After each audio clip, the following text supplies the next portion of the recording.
میں مسکرا رہا تھا۔ اس سے پہلے ہینا اپنے آپ کو سنبھالتی، میں نے اس کو چارپائی پر بٹھایا اور اس کا منہ دوسری طرف کر کے شہزادی سے باتیں کرنے لگا، اور پھر ایک ہی سیکنڈ میں 10,000 کلومیٹر فی گھنٹے کی رفتار سے شہزادی سے ملاقات کرنے لگا۔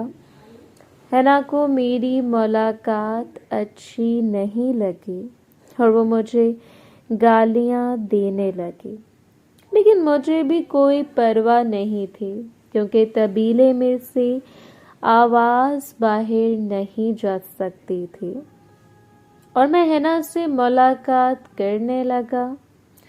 کچھ وقت گزرنے کے بعد ہینا بھی میری ملاقات کا جواب دینے لگی۔ اب جیسے جیسے ہینا میری ملاقات کا جواب دے رہی تھی، میں اپنی ملاقات بڑھاتا جا رہا تھا، اور کچھ وقت گزرنے کے بعد ہینا کی ملاقات کا وقت ختم ہو گیا۔ جیسے ہی ان کی ملاقات کا وقت ختم ہوا تو وہ نیچے گرنے لگی۔ میں نے اس کو چارپائی پر لیٹنے نہیں دیا، اور ایک سیکنڈ گزرنے سے پہلے پری سے ملاقات کرنے لگا۔ ہینا کو ایسا محسوس ہوا جیسے اس کی جان کسی نے حلق میں سے نکال لی ہو، اور وہ رونے لگی۔